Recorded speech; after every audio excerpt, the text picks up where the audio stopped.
मैं एम नफीस रशीद, आप देख रहे हैं भारत न्यूज़ 247। बने रहें आखिर तक। मैं इस समय मौजूद हूँ पूर्वी दिल्ली के लाल क्वार्टर यानी कि कृष्ण नगर के अंदर, और मैं देख रहा हूँ कि मेरे इस साइड तो है छाछी बिल्डिंग, और ये पूरा वो रोड है जो कि मैं दिखाता हूँ आपको कि लाल क्वार्टर इसको कहते हैं। बड़ी प्रसिद्ध मार्केट है ये, और यहाँ की यूनियन भी बड़ी गजब की है। मैं अक्सर दिवाली, होली और जो पर्व आते हैं, वे राष्ट्रीय पर्व भी आते हैं, उन पर मैं दिखाता रहता हूँ, देखता रहता हूँ, आप भी देखते रहते होंगे कि यूनियन की ओर से हमेशा यहाँ पर सजावट की जाती है और डेकोरेट करके मार्केट को पूरी तरह से सजाया जाता है। इसमें दुकानदार भी हिस्सा लेते हैं, और अब ऐसा ही मौका आया है राष्ट्रीय पर्व स्वतंत्रता दिवस का, यानी कि आज 14 अगस्त है और कल को 15 अगस्त, जो कि पूरे भारत के अंदर प्रधानमंत्री नरेंद्र मोदी के आदेश पर अमृत महोत्सव मनाया जा रहा है। इसमें अमृत महोत्सव के अंदर एक नारा भी दिया गया है, छोटा सा स्लोगन, हर घर तिरंगा। हर घर तिरंगे के अंदर हर दुकान भी तिरंगा, हर एनजीओ भी तिरंगा, और हर गाड़ी भी तिरंगा, हर जगह तिरंगा ही तिरंगा हो गया है। अब तिरंगा तो हो गया है, पर इसके अंदर कुछ लोगों को जानकारी न होने का अभाव साफ दिखाई दे रहा है। कहीं तिरंगा उल्टा, कहीं तिरंगा आड़ा, कहीं तिरंगा लेटा, कहीं तिरंगा गिरा। नहीं मालूम किस तरह से तिरंगे का इस्तेमाल करते हुए अपमान कर रहे हैं। मैं इसको यही कहूँगा कि ये जानकारी का अभाव है। जानकारी पूरी ना होने की वजह से कहीं राष्ट्रीय ध्वज को लटका दिया गया है, झुका दिया गया है, यानी कि जैसे शोक में झुका दिया जाता है। अगर किसी राष्ट्रीय नेता की मृत्यु होती है या कोई हमारे समाज का सोशल एक्टिविस्ट स्वर्ग सिधारता है, तो उसके गम में थोड़ी सी देर के लिए राष्ट्रीय ध्वज को सलामी बतौर झुकाया जाता है, पर बाकी राष्ट्रीय ध्वज हमेशा सीधा ही रहता है। ये प्रथम नियम है राष्ट्रीय ध्वज को फहराने का। इसके अंदर ना तो राष्ट्रीय ध्वज फटा हुआ होना चाहिए, ना उसके छितरे बिखरे हुए होने चाहिए, और ना ही वे गीला और भीगा हुआ होना चाहिए, और ना ही वे लेटा हुआ होना चाहिए। यह है प्रथम नियम। मेरे साथ जुड़े हैं कुछ लोग जो कि मार्केट के ही लोग हैं। मैं थोड़ी सी बात करना चाहूँगा सबसे पहले विकास साहब से। विकास साहब, मैं अच्छी तरह जानता हूँ आपको, आप सोशल एक्टिविस्ट हैं और वक्त पर यानी कि सामाजिक मुद्दों से जुड़े रहते हैं। आप जो हैं मार्केट के अंदर देख रहे होंगे कि राष्ट्रीय ध्वज सारे के सारे ये लटकाए हुए हैं। क्या ये लगता है आपको कि मार्केट वालों की ओर से कोई जल्दबाजी हुई है, क्या हुआ है? नहीं, मैं बताना चाहूँगा कि हम स्वाधीनता की 75वीं वर्षगांठ हम मना रहे हैं जी, और हमारे माननीय प्रधानमंत्री नरेंद्र मोदी जी के आदेश पर पूरे हिंदुस्तान में घर घर, दुकान दुकान, गली गली, कूचा कूचा तिरंगा अभियान चल रहा है। अमृत महोत्सव मनाया जा रहा है, लेकिन इसमें कोई शक नहीं कि लोगों में इसका कुछ जानकारी का अभाव है। उसका तिरंगा हमारी शान है, तिरंगा हमारी जान है, तिरंगे पे हम बलिदान हैं। तिरंगा हमारे देश का भी शान है। हमारी सारी देशवासियों से विनती है कि इस तिरंगे की शान और बान को बनाए रखें, और तिरंगे के जो कायदे कानून है उसको न बिगाड़ें। तिरंगा हमेशा ऊंचा रहे।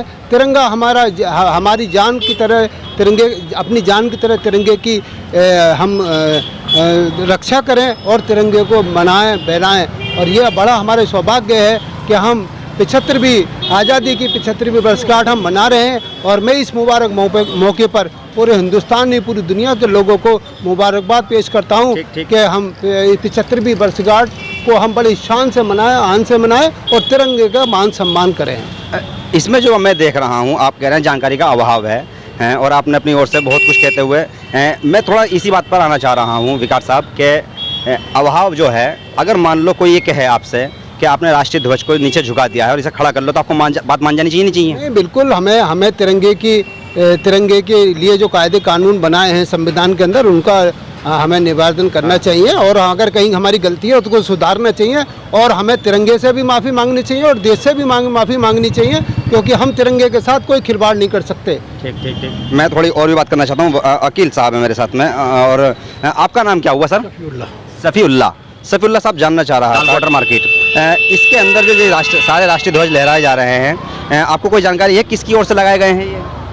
देखिए, ऐसा है कि ये जो झंडे लगाए गए हैं, कुछ लोगों ने अपने लगाए हैं, कुछ लीडरों ने भेजे हैं। ये झंडा ऐसी चीज़ है कि ये एक तरीके का गिफ्ट है, जिसका भी दिल चाह रहा है वो अपने तौर से खरीद कर दुकानों पे लगा रहे हैं, मार्केटों पे लगा रहे हैं, घर पे लगा रहे हैं। ये खुशी का त्यौहार है और खुशी के त्यौहार में जैसे ईद, बकरीद, मुहर्रम और दिवाली पर मिठाइयाँ बढ़ती हैं, ऐसे आज के ज़माने में ये झंडे बांटे जा रहे हैं। और झंडे इसलिए बांटे जा रहे हैं कि ये हमारे हिंदुस्तान के प्राइम मिनिस्टर श्री मोदी जी ने जो एक अच्छी मुहिम चलाई है कि घर घर तिरंगा, उसके ऊपर वो हर आदमी की ख्वाहिश है कि हर घर के अंदर तिरंगा हो। किसी के पास ऐसा ना हो कि उसके पास पैसे ना हो तिरंगा खरीदने के लिए और वो खरीद ना सके। इसलिए लोगों की बहुत सारी ख्वाहिश है कि इसको बांटें और घर घर लगाएं, घर घर पहुँचाएँ, क्योंकि ये एक ऐसा त्यौहार है जो सारे मज़हब के लोग इसको मनाते हैं, सारे लोग एक होकर इसको मनाते हैं। ये हमारे हिंदुस्तान का एक ऐसा त्यौहार है। ठीक ठीक, और बात करते हैं। इसमें मुझे जो खबर मिली थी वो संजीव साहब के द्वारा मिली थी कि भाई मार्केट के अंदर ऐसा हुआ है, और मैं भी देखना चाह रहा था अपनी आंखों से कि क्या ये सच है या नहीं है। तो वाकई में जब मैं यहाँ पहुँचा हूँ तो देखा कि सारे राष्ट्रीय ध्वज हर दुकान के आगे लहरा रहे हैं, लटक कर, लहरा तो रहे हैं लटक कर। ये जानकारी का अभाव हो सकता है, जैसे हमने शुरू में भी कहा, विकार साहब ने भी कहा है, और ये बात बिल्कुल गोई के साथ में बताई जा रही है कि शायद लोगों को ना मालूम हो कि राष्ट्रीय ध्वज कैसे फहराना है। तो इसमें जो नियम हैं वो 14 नियम आते हैं, उन 14 नियमों को पढ़ लिया जाए, गूगल पर सर्च कर लिया जाए। संजीव, आपने मुझे सबसे पहले सुबह ये खबर दी कि यहाँ भी ऐसा ही हो गया है, क्या मन में आई थी खबर देते समय? मैं यहाँ से जो ना जब नव बाजार से यहाँ लाल क्वार्टर आया तो मैंने यहाँ दुकान के आगे देखा, 2-4 दुकान के आगे इन दुकानदारों से बात करी तो दुकानदारों को नॉलेज है नहीं, ये उल्टी मेरे से बहस करने लगे। अच्छा, तो इसलिए मुझे गुस्से में आकर आपको फोन करना पड़ा। अरे वाह, ये है बात। वाकई में नियम तो पहला यही है कि भाई झंडा जो राष्ट्रीय रखा इन्होंने, दुकानदारों ने सब उल्टे डांग रखे हैं, जैसे कोई यहाँ कोई मर गया हो, वो ये गलत है, ये मुझे अच्छा नहीं लगा, इसलिए मैंने आपको कॉल करा। तो इसमें कुछ दुकानदारों से आपने बात की, बताया जाके? उन्होंने बहस करी मेरे से उल्टी। माना नहीं? नहीं, वो कह रहे जी आप सर्च करो गूगल पे। अच्छा, मुझे उल्टे धमकाने लगे वो। तो फिर सर्च किया तो क्या निकला? नहीं, मैंने नहीं करा, मुझे करने के मुझे नॉलेज है इस बात की, जितना पढ़ा लिखा हूँ मैं उतनी नॉलेज है। देखिए चलिए, ये एक बड़ी बात है कि अगर किसी को नॉलेज है और उसको सर्च कर लिया जाए, जैसे मैंने अभी पहले शुरू में कहा है कि भाई आप जो है ना सर्च करके ये जानकारी हासिल कर सकते हैं कि प्रथम नियम और दूसरा नियम, तीसरा नियम क्या है राष्ट्रीय ध्वज को फहराने का, तो इस पर बात हो सकती है। थोड़ी और भी बात करेंगे। विकास साहब, मैंने आपको रोक दिया था बीच में। राष्ट्रीय पर्व मनाया जा रहा है, कल को पूरे देश यानी कि राष्ट्रीय पर्व मनाएगा। मैं थोड़ा ये जानना चाह रहा था आपसे कि आप लोगों की मार्केट की ओर से क्या तैयारियां हैं? ये तो राष्ट्रीय ध्वज चलो लगा दिया, सबने लगा ही दिया है, आप लोगों की तैयारियां क्या हैं? नहीं, हमारे मार्केट लाल क्वार्टर कृष्ण नगर में बड़ा हर्ष और उल्लास का समागम है।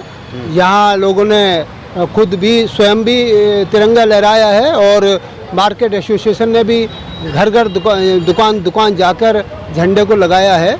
वो अलग बात है कि कहीं मिस्टेक या कहीं गलती रह गई है किसी की, वो पर्सनल है। एसोसिएशन इसे सुधरवाएंगे आप? हाँ, इसे एसोसिएशन के उसमें कोई कसूर नहीं है, लेकिन लोगों ने सुधारा है। संजीव पवार जी की शिकायत पर लोगों ने उसको सुधारा है। उनके हम संजीव पवार जी की शिकायत को हम बिल्कुल उनके नमन करते हैं। उनकी बात बिल्कुल सच्ची है, उन्होंने सही हमें रास्ता दिखाया है, नया उनका सही संदेश है हमारे लिए, जहां अगर उनकी बात को हमने स्वीकारा है और उसको सुधार किया है मार्केट के अंदर। चलिए, देखिए ये अपना में एक बड़ी बात है कि अगर किसी संस्था को कोई ये बताया जाए कि भाई आप लोगों ने ये गलत कर दिया और वो मान ले, तो ये अच्छी बात है। अब यहाँ पर विकार जो सलमानी है, जो सोशल एक्टिविस्ट हैं, मैं जैसे बता चुका हूँ, इन्होंने कहा कि भाई एसोसिएशन ने मान लिया है कि राष्ट्रीय ध्वज जो कुछ दुकानदारों ने अपने पास से लगाए हैं, कुछ एसोसिएशन की ओर से दिए गए हैं, तो वो अब राष्ट्रीय ध्वजों को यानी कि सीधा किया जाएगा। अब देखते हैं कि भाई ये कब तक सीधा किया जा सकते हैं। हालांकि एक बात और भी सामने निकल कर आ रही है कि दुकानों के जो मत्थे हैं, शटर हैं, बोर्ड लगे हैं, उनके आगे इतनी जगह नहीं है कि राष्ट्रीय ध्वज को सीधा किया जाए। पर अगर कोशिश ये की जाए कि भाई किसी तरीके से भी राष्ट्रीय ध्वज को सीधा कर दिया जाए तो ज़्यादा बेहतर रहेगा। मैं एम नफीस रशीद, आप देख रहे थे भारत न्यूज़ 247।